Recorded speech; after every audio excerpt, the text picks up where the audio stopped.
And it's really up to you, because they are irrelevant right now. And let's face it, none of them are really helping us. They're all kind of on the same agenda, no matter how they make it look. And so we just have to ignore them and move forward together. And if you're waiting for anything, I would, whether it's an RV, the dinar, I would tell you to stop waiting and start manifesting, and stop transferring your power to someone other than yourself, and alignment with source. Because that's the only way you get to move forward, is when you are in the right, when you're aligned with source and you work together for that manifestation. Anything else is you're surrendering your power to somebody else. Even me. Even Kim. Or and I love you dearly. But we have to do this. I mean, we are all together. We are a family here, because we have been through, battles together for a long time. But Kim is not our savior. Tank is not our savior. Now, they're great leaders and they work their tails off. And we all do to make this happen. But essentially, if you're not aligned with source, manifesting, and you're giving your power to anybody else, you're not in your full power. You're really not. And I would just ask everyone to just kind of align with themselves and source, and see how powerful you can become. So let's talk about how to do that. Okay. I think it's really important. A lot of times we throw these terms out there and say align with source, align with God. And, there's a lot of people will fall off and not really understand what that means, right? But, and I like to reference the scriptures in any way I can, because there's so many Christians out there, there's so many people on both sides that use the same holy scriptures, and there is a lot of truth in these things, right? Now, people are constantly talking about praying, and when they pray, they're often praying to something outside of them to happen, right? But if you look at your physical body, the way your physical body works, right, is everything is in alignment, right? And matter of fact, that's why chiropractic, the practice of chiropractic medicine, I'm not sure exactly what that is, but with chiropractic, they proved that whenever the spine is out of alignment, right, whatever the subluxation is caused, that is actually the cause of death, right? So when your spine is in alignment, right, what that allows, it allows your brain to travel down through your spine and correct all the issues in your body. It's able to communicate freely. So that is an example. Now that's an example. Whenever you are confused about what to do, look at your body. Your body, right? We're made in the likeness and image of our Creator. Now the likeness means that we have the constituent parts. We have the same attribute of makeup as God. That's what He gave us, right? The image is talking about the abstract, the qualities that you can't see, right? The imagination, right? The image. Right? So those things are what we're made. And of all the ways that God could have described Himself, or Source could have described Himself, they use the term Creator, because the most natural thing for everyone to do, I would challenge anyone. I guarantee you, anyone is going to be happiest when they're creating something. And you have so many examples of that, right? Think about it. When you create life, life is the byproduct of making love, right? Ideally, right? If it's done the right way, right? It should be the act of. So by making love, you create life. You have evidence all the time that it happens just that way. And then you'll take a baby that has no concept of anything. It has no regrets from the past. It has no expectations for the future. All that it knows is that it is. And when it wants something, a baby will just cry out. So the amazing witness, and I love this witness, of how powerful we are when we get this, how we come into the world, that when a baby cries out in hunger, a mom could be 10 miles away at work and she'll start lactating. Because that baby doesn't know that it's separate from its source. Now, the illusion is that we are. So the illusion that we have is we're separate from source. But the reality is that we exist within the source, substance, limits, bounds, essence, and origin of this substance, which is the ultimate source. And then there's, kind of the way that source would have us to know Him, as righteousness, peace, love, joy, right? Now, when you start to look at God that way, and then realize, well, that's the same thing in you, right? Now, again, this is in the Bible. It says, the great is the mystery of righteousness. God is manifest in the flesh, within our hearts and minds. That's what it says. It's right within us. Now, when we realize that, it also says this in the scriptures, is that it is God both to will and to do. In other words, he put it on you to do certain things. And then it's him performing it through you, you as an expression of God or source, moving through life. Now, when you tap into that, that's what it means to be in alignment. When you are in tune with that still small voice within you and realizing that you are not just this limited space here, but you expand. And everyone you touch and everything that you do, you are part of it too.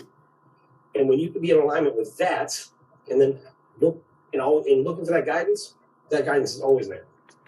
You'll always get directed that way. And then it's a lot easier when whether you pray or whether you meditate or however it is that you manifest, but to connect with the feeling and the joy and the peace of what it is you want.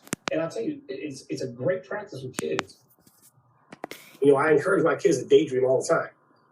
And I will lay down in my bed. I remember my daughter when she was like 2 years old. We were laying in the bed, and I look at the ceiling, and I said, "Look at those clouds." And she was 2 years old, and she started describing them. She said, "Oh, look, it's a monkey," right? Like, she was 2 years old, and there wasn't even clouds. She just started imagining what she wanted to see. So all those things, that alignment makes anything possible. In this reality we're in, I'll tell you, even what Kim said. Kim said, everybody's always saying this. No, they're not. No, that everybody's not saying that. There's a few people that say bad things. Just a few. In reality, most people are excited and about the change and hopeful. Most people are encouraged, or they wouldn't be watching. Most people want change, of course, but everybody's not complaining. That's not true. The reality is most people are for us. Most people are for the change. Most people want us to be successful and they want to be part of it. So this is how we do it. And we stop looking at the 2 or 3 people that are complaining and kvetching about this is bad, that's bad. You need to watch out. We need to do this. Okay. These things, you keep your field up, protected and strong, focused on what you want, and you start to live as if. The problem is so much of our life is spent, well, what if this happens? What if this gets stolen? What if somebody takes my stuff? What if I get murdered? What if? Oh, let's talk about as if. How about I move as if we've already accomplished this? Like this gentleman said in the video, as if we've already won. When a chess player has won, I watched him do this many times. This is how the first conversation Kim and I ever had. I had no idea of all the things that were going on, but I thought I did. And I told him, I've already got him. I've already beat him. That was my mind. But I've watched him do just what a chess player would do. When you know you've got him beat in 7 moves, you reach out your hand to give him a chance to surrender. I watched Kim put her hand out over and over and over again to him to give him a chance to surrender, because she's known for a long time. It's not a matter of if, it's a matter of when. Mm-hmm. Tank, I will say, with regard to most people, that many, many, many of our people, our life force members, are already on this same page. So I do think this call is more directed to the larger group as they come in. Because if you guys were on the chats, you'd see that people are already beautifully turning things around and manifesting, and they know about these things we're talking. So I just want to just put that out there, that we understand that we're talking to a greater group that will watch us. And also, we are still seeing so much contention within the assemblies, unfortunately, and yet a lot of loving, wonderful, productive action in the assemblies as well. It just behooves everyone to just remember that we're all here for the same thing, presumably, and there is something of value and of very worthy of love in every human being. We've got to remember to find that. And the bickering has got to come to an end, guys. I mean, forgive me for diverting there for 1 second. The trying to take people down, please stop. That's crazy. Just let's all move in the same direction toward the same goals and do it together. And then we'll all be fine. People try to take people down. I've had people that try to take me down online, publicly, running smear campaigns on me over and over. To be honest, I mean, Lane, how many times have you ever heard me address anybody about these things? How have you seen me worried, stressed, or, you know? Nope, never. And to be quite honest, they've never weakened me even a little bit. Nope. And I've lost, and I've had people betray me who were very close to me, who I love, and I've had people lie and create all types of stories. All that happens. To be honest, I like what Ludacris says. I'm better when you oppose me. As a matter of fact, I'd rather, like, if that's what you want to do, go ahead. It makes it so much easier. See, all we have to do is set the standard, right? So look, this is what is required. Now, this is what's required. Now, if you go out and you waste your time, right, doing something else, worried about some minutia, trying to catch somebody on, like, you know, like, look right here, I got you. You didn't put a coal in here, so this whole thing's thrown out. It's like, what are you wasting my time for? We're not the cabal. We're not here. You know, there's a reason why we're getting things done. We're moving things, right? The faith of a mustard seed can move a mountain. Well, a mountain is a mentality, right? It's this structure that is this mountain is built up and is immovable, but it just takes a little bit of substance and evidence of the things that are not seen for us to realize how powerful we really are. And tapping into that, to me, is much more profound. And all the stuff in the groups, you know, a lot of times what happens in chat rooms, right? You got people that are amped up, stressed out. They're looking for answers. So you got some people that are just watching, right? Then you got some people that they got great ideas. Then you got other people that are just mad at life, right? And they talk a lot. You know, so it's squeaky wheel against the oil. So we'll end up getting all this attention to the people complaining about something. And don't get me wrong, there's things worth complaining about. Or, absolutely. You know, there's issues that we need to solve. But I know I'll get messages every single day. They're like, well, this assembly's doing this, or we're doing our own thing. It's like, I will tell you what will happen. You'll end up going, you know, the People's Government Service Department. You'll bring it up to them, and they'll say, okay, when you work that out in your state with your people, then come back. Because it's easy for it. It's easy if that's a standard. It's like, go work out your stuff, because you need to operate as a government. Because this is one of the things Kent has told me many times. They don't think we're fit to lead. They don't think we're capable. They think they have to rule us because we are not competent enough to do it. And the reason why they think that, because all they have to do is run something on the news and we're at each other's throats killing each other, when it's them that set the whole fire off in the first place. So I'm a believer in kind of self-righteous indignation, by the way. When I'm mad, I'm very comfortable that I'm mad about the right thing. You know, we talk about this a lot. I don't think it's a negative thing at all to be angry that there's an elite group of pedophiles, you know, working the world over and trying to rape and do all types of terrible things to kids. I think that should make you mad. As a matter of fact, the fact that it doesn't, to me, kind of puts you in question. It should make you mad. And then, what are you going to do about it? Anger that you should make you motivated, Tank. That's right. Not mad, motivated. Mad, motivated. Mm-hmm. Exactly. And whether you think you can or you can't, or you think you can't, you're right. That's right. That's right. That's so true. You know, child trafficking is a very, very difficult topic. People do get triggered. It's very upsetting. It's very dark. But guys, if we don't shed that light on it, if we don't uncover it and make it stop, who's going to do it? Make your anger work for you. We're all mad about that, but we are doing something. So turn it around. You don't get overwhelmed by it. That's another thing. It's this cognitive dissonance, right? So part of the reason why people can't hear this is like it's too much, right? We just kind of shut the door, right? That can't be real. That can't be the case. I have to shut the door on this because this can't be real, right? But and a lot of times people think, well, look, I'm this, I'm very devoutly whatever religion. This can't be real. That's why I always kind of take people back to like, look, here's something in the actual scriptures that says this.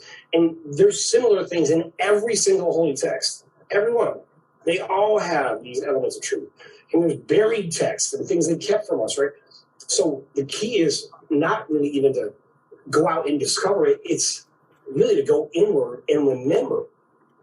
If you could remember that you are an eternal being, energy is constant. It never ceases to exist, right? It changes its expression, but it never ceases to exist. So you have all this memory, all this power within you that you've been here before. We've done this before. We've gotten this close and blown it before. So now, I've been looking at this all weekend. You got the deep state still in play, and they're still playing games and doing all these awful things. So my thought was, I finally hit me, wait, why are we letting them stay here? And I mean that in a very, not in an attack. We let them stay here for a reason. What do we need to learn from them before we can move on? And I think if everybody focused on that a little bit, you ask the universe, you'll pray about it, whatever, I bet you'll find that all of a sudden you'll feel elevated, you'll feel lighter. You'll realize I'm the one that made this strong. Right? This is a choice I made. I put myself up against impossible odds with almost no resources. Feeling like I'm alone. I had everyone in my life turn on me. I made it so I'm down this path and I see this and I feel like nobody else does. Why did I do it? And then it doesn't feel so desperate anymore. What it feels like is I must have known I can handle this. I must have known that I was built for this. I must have given myself everything I needed so I could break through this and go do something miraculous. And maybe it was just so we could change the world. That's my thought. And that aspect, can I just make a comment on that aspect of it's so extraordinarily bad it can't be real? That's played in their favor for eons. It is extraordinarily bad. It's beyond our comprehension because we are human light beings and we don't know how to think that way. We've been trained to think, some of us have been trained to think that way, but the fact is they've used that against us. So we have to grasp the truth in order to ferret out the lie and to move forward. You cannot ignore it, but you don't have to let it affect you emotionally.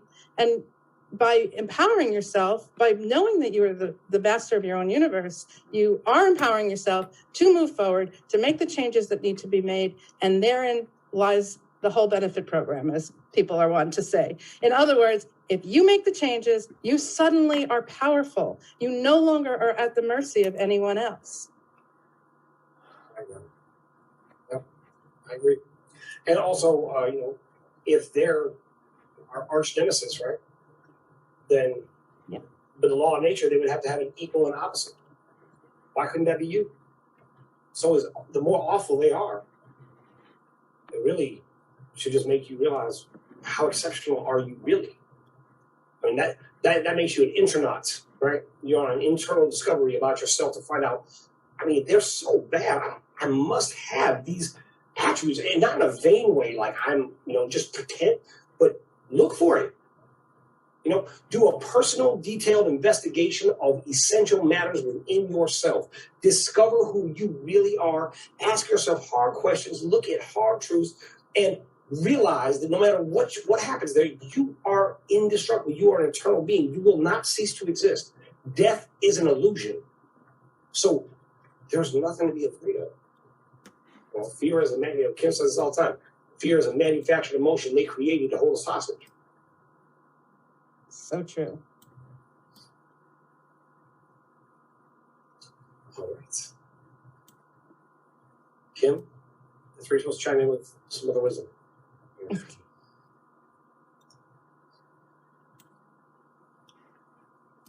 I think we Kim, lost. did we lose Kim? She might be here. The phone may have rang.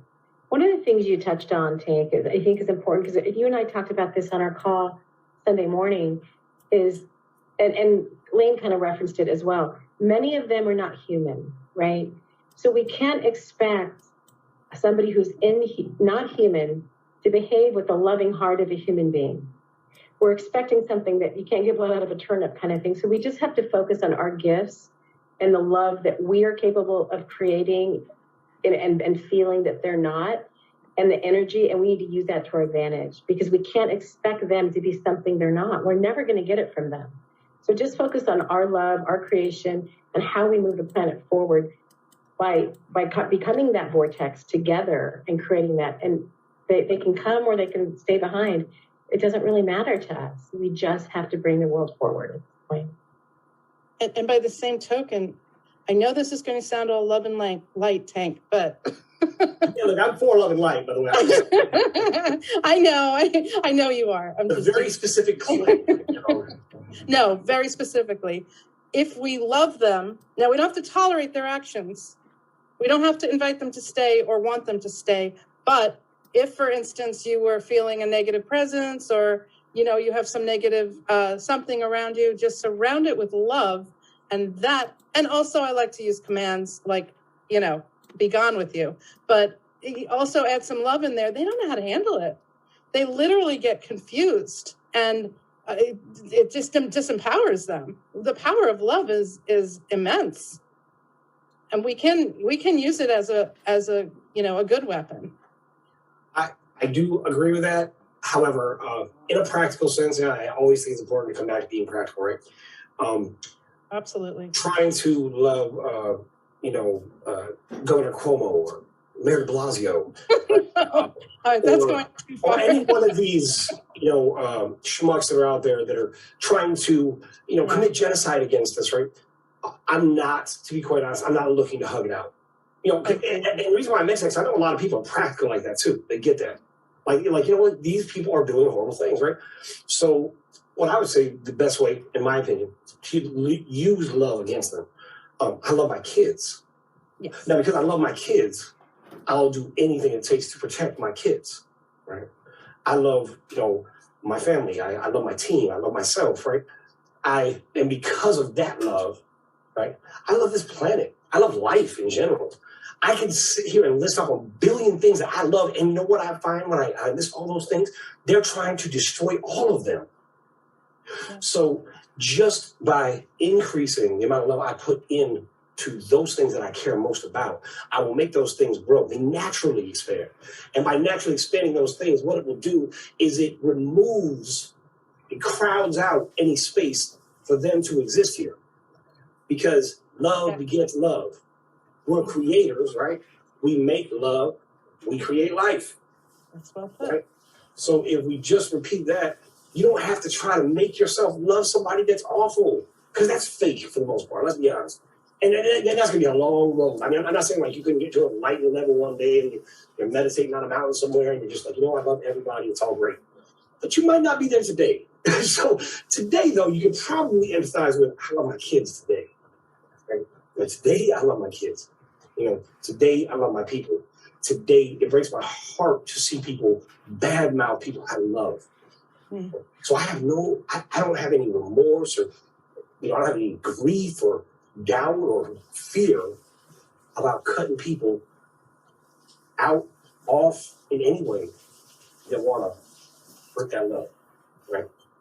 And I think that's a little more practical for people. No, it's a little difficult to imagine hugging Cuomo with the nipple rings, so I'm with you on that.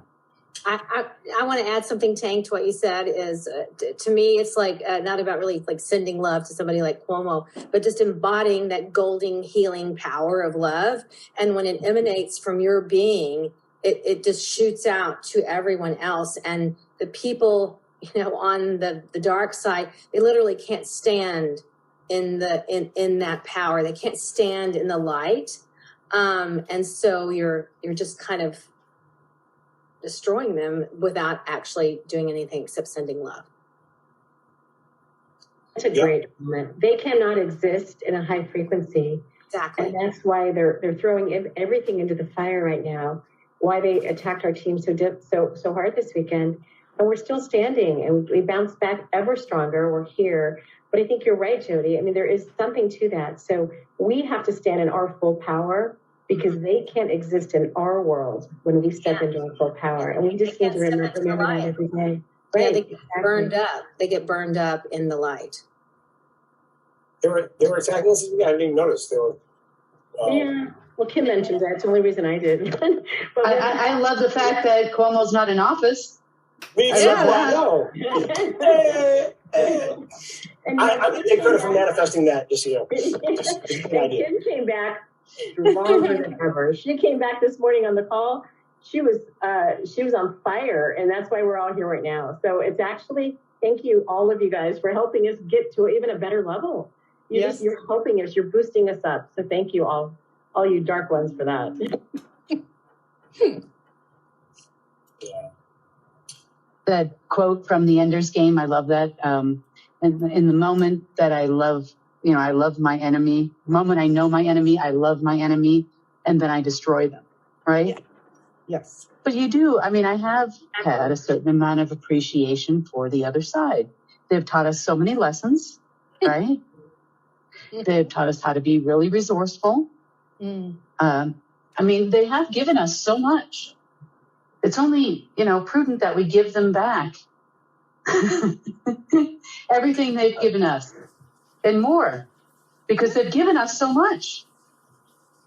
Maybe they've given us poverty in the past, right? Maybe we should give poverty to them. We could gift them all the gifts they gave us. I think we should that's really kind of you, actually, Kim, to consider them that way. I think that's a good idea. We should give back. We should give them back all the things they give us. I think we should trade, right? It's alchemy. It's a law of equal exchange. So I'm very happy to trade trade those qualities and things that they've benefited from, because obviously they're not putting them to use. They must be done with them. So they must be in need of some poverty. Yeah, so let's manifest that has already happened. The tables have already turned, and they already get everything they gave us, and we're already there, right? That's where we are now. So I love that. I love that. Well, their own savior program was their own downfall. As an example, they keep trying to create saviors for us. And this is not a religious thing. I'm talking about people that get up and put their pants on the same way we do every morning, right? But somehow we're taught to, or we are manipulated to believing that this person is more than we are. But that's totally not true, right? So they also created that with the others, with the fact that they had access to stargates and hidden knowledge and cubes and books and story, mediums and whatnot, right? But we're all those things naturally. They try to make us believe that we're not worthy because we don't have the money or the things that they have access to. When really, what you're saying, Kim, is we are the ones with. I'm not going to say we're the elites, but we are the love and the creators, and they want what we have, right? So we have to step into that full power. You're 100% right. See, the problem with elitism is that it really doesn't exist. And once we understand that, everyone is elite. Everyone is superior, but not to another being or an animal or a plant or the planet or another race from some other place. No, we are all special. We all have gifts. Everyone is different. And we all bring those gifts to each other in an honest exchange. Once we start doing that, there's no need for any of the structures that they created. We're not there yet, and I understand there's a lot of people that don't even understand remotely what we're saying right now, but we can practice that. And we can practice teaching other people the same thing that you've learned. Wow, this is the power. They always say the power of prayer, but we have to pray for the right things. We can't say to source, if you are a praying person and that's how you communicate with the creator, that's fine, right? But by the same token, you can't say, please don't let them repossess my car tomorrow. No, you have to say, thank you so much for giving me the blessing of this vehicle, right? or having a way to get to work every day, or whatever it is that you desire, you need. I can get my kids to school every day. As long as I can do that, we're good, right? So just remember that when you're praying, meditating, however it is you connect with Source, God, the Creator, is fine. Just make sure when you do it, you're asking for the right things. So true. I would like to add something. Go ahead. In all actuality, they're actually afraid of us. And the reason being is, if we are in full possession of our powers, we would not need them. Because in all actuality, if we connect to the source within, we can create whatever it is that we want. Like if we wanted some food, we can create that, instantaneously. The NSA, they had a department that was actually doing all these experiments, and we have the document on the Speak Project. I don't know if you remember that, Tank. I do. Yeah, and that document they talk about how we create, and it's actually the connection between our brain, our heart, and our other brain, which is the solar plexus. That is actually where we create, and they have a camera. They've taken like videos of people sitting there like in a meditative state, and from that they create something out of nothing. So they have those proofs that we can do those. So I think we are so powerful. We can do that indeed, but they have kept us so busy, being poor and sick and everything like that we don't have time to actually, practice that, creating our reality the way we want it. Well, you have time though, Vera, in that light, you have time to go to work every day, right?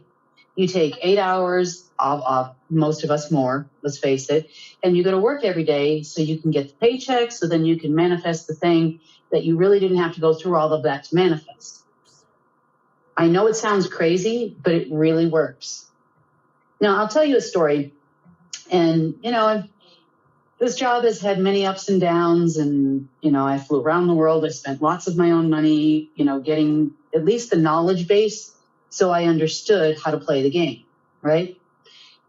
Well, there was a point, my daughter was very young. She was probably about 7 or 8 years old. And I literally had no money to get her even just to make homemade lunches or anything for like an entire week. And I was like, oh, what am I going to do? What am I going to do? So I decided, and this is before I even learned this, I decided, I said, well, God, at the time I was raised Catholic, so I knew that's the only way I knew. And I said, please help me feed my daughter this week. Literally within hours, a friend of mine came to the door. And there apparently was this market that you could go to in town. I didn't know anything about it. And it's all of the fruits and vegetables that don't look so pretty, and, for like $10, you could fill up a big box and a big bag. And I didn't know anything about it. So she comes to my door with a huge box of fruits and vegetables and pastas and all kinds of different stuff, with dented cans and boxes. And it was more than enough food to feed myself and my daughter for the week. So I was so excited. But, most people would think, well, I need the money to go to the store to do the thing. But that's not the way it manifested itself. But I always remember that when I'm having these conversations with people. It manifests however it comes. And don't try to control it. We all know what happens when you try to control source or be source. It never ends well. Hence why they're in the position that they're in right now. So just a story, it's a personal story of mine that I thought I'd share with you based on what Vera just said. I like that. Yeah, agreed.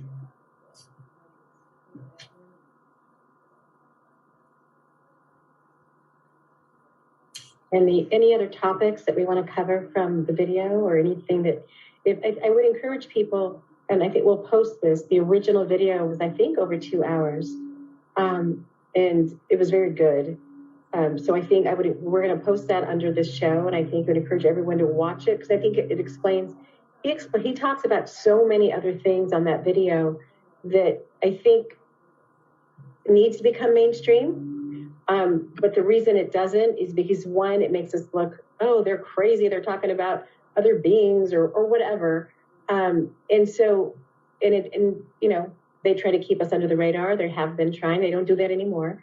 So it doesn't always have as much credibility. But I think if people watch that show, people that are really wanting to get a deeper view of what's really going on in the world and all the things, I think it really does expand your awareness. So I would encourage people to watch the entire video because he really speaks about things that is not mainstream. And we believe that he was, I don't know the exact story, but that he was turned up missing or dead because he put this video out. So I feel like he knew that would happen to him in the military by divulging this information. And he made a sacrifice to let us know what happened so we can all be aware. So I would encourage people to watch the stuff and the things that are associated with it for a better understanding and a better education of the real world we live in. Because it's been hidden from us for so long.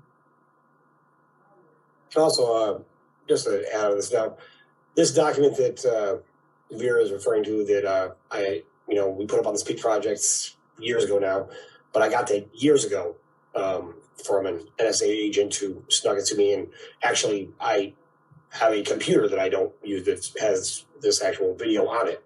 So I've seen this, right, where they manifest things instantaneously, simple things, like food and things like that. And they went up to sit with the Tibetan monks, and the Tibetan monks were in awe that they had mastered this skill, right?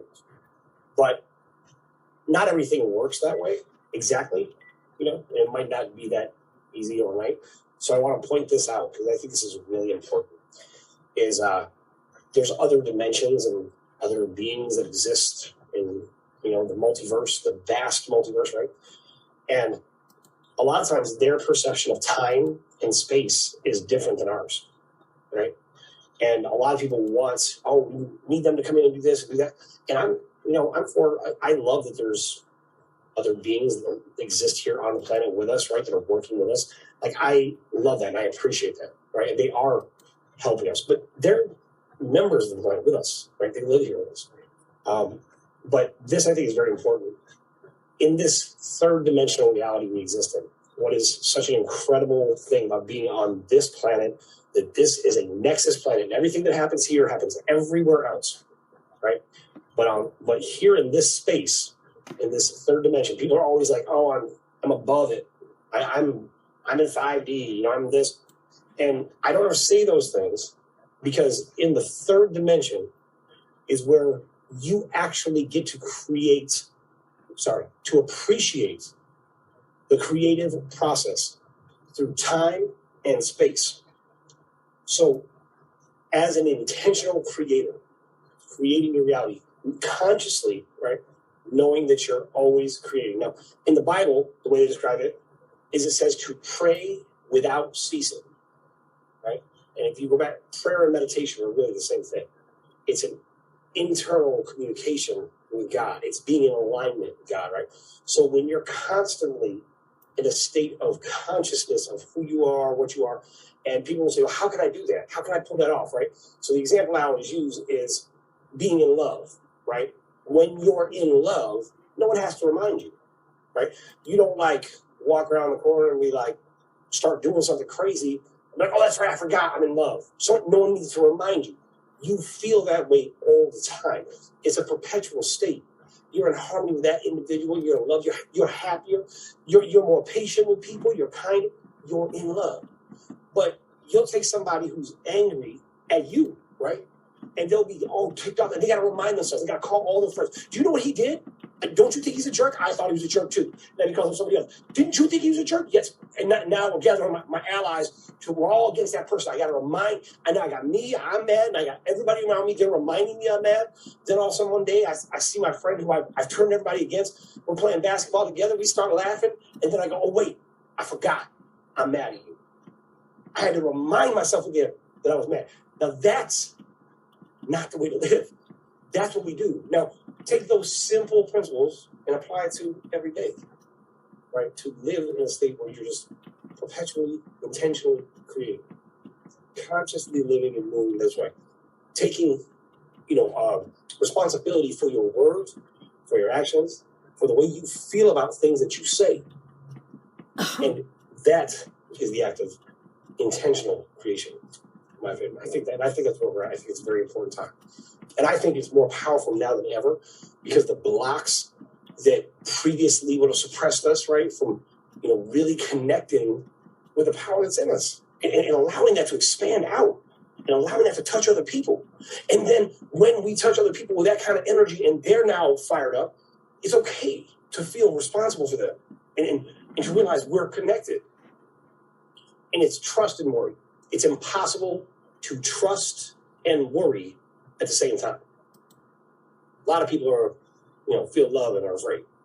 But you can't trust and worry at the same time. Because if you trust that something's okay, why would you worry about it? Either do one or the other.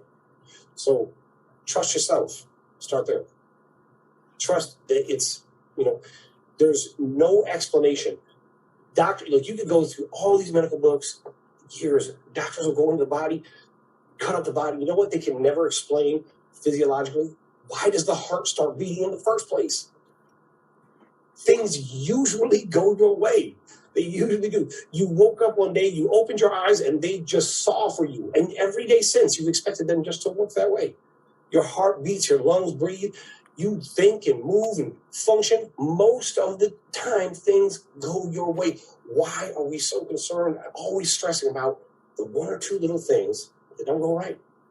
Because at the end of the day, they don't not being that big a deal. So I think that's where we're at. I think it's okay, by the way.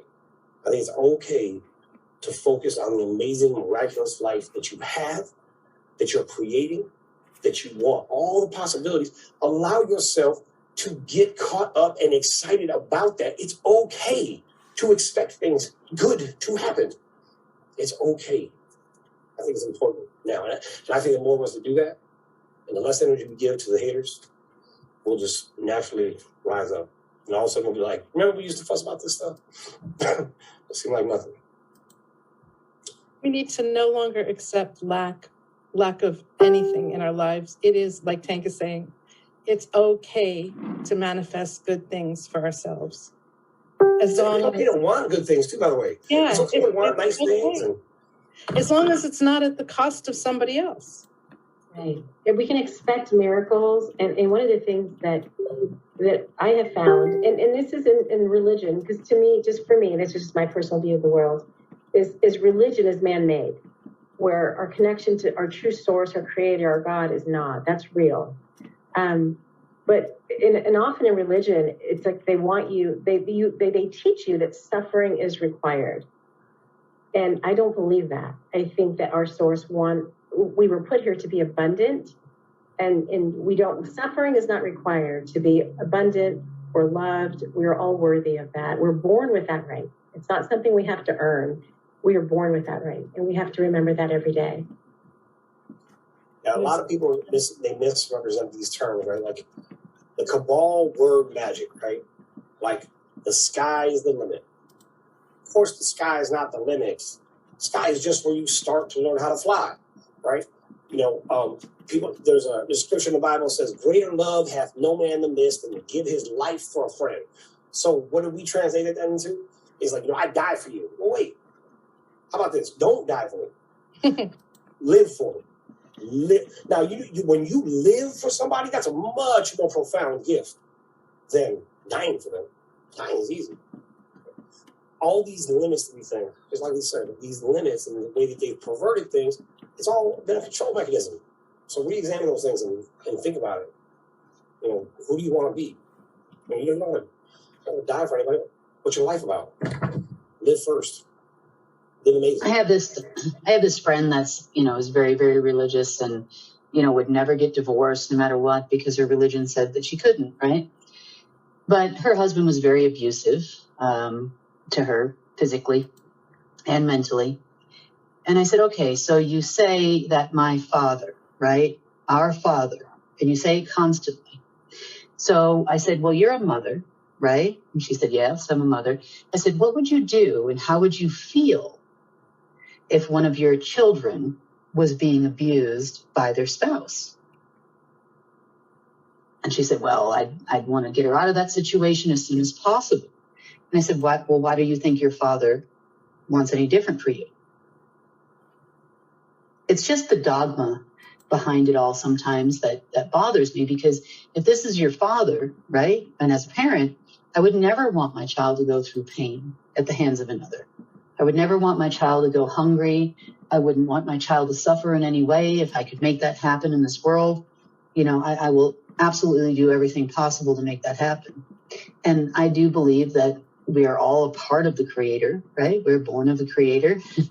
We sometimes people choose different paths, but there's no reason why anyone should believe that our Father or our Creator would want any different from us, right? For us, wants us to be abundant, wants us to have all the things we want, all the things that we need, wants us to, wake up on holidays surrounded by people that we love and people who love us. And if there are people that, before you file that grievance in your assembly, really think about this, because, no, seriously, but Lane put it correctly. How much food do you want to give our enemy? Our enemy is not the person on the other end of your grievance. Maybe they don't have as much knowledge as you. Maybe it's a misunderstanding. But remember, every time you feel that negativity, you feel that fear, you feel that anger, you are feeding your enemy. Do not feed them what they want to keep them alive in this world any longer. If not for you, for your kids or your grandchildren, please think about that, or your future kids or your future grandchildren. Please, your nieces, your nephews, if you're not a parent. Think about the world that you're creating just by filing one grievance. You're giving them food for one more day to keep doing what they're doing to us.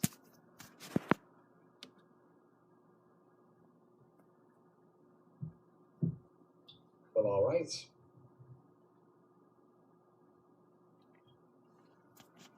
Anything else, Ken? We good for today? You accomplished what you wanted? I'm good. I just wanted to let everybody know that, this is the way forward, way of the future. If you want to see that full interview, again, you can find it on Project Camelot. That's Carrie Cassidy's site. The interview is quite old, but you can do a search for it. That's probably my favorite of the two that she's suggested, people that were interested in Looking Glass, because Looking Glass is why they keep doing what they're doing. And I just wanted, if you're listening to this and you're from the military, or you're a general, or you're a commander, anywhere in the world, just understand this is why they keep pointing you in this direction. They're trying to create a timeline that no longer exists. And for all of us, right, the rest of us that are listening, let's help.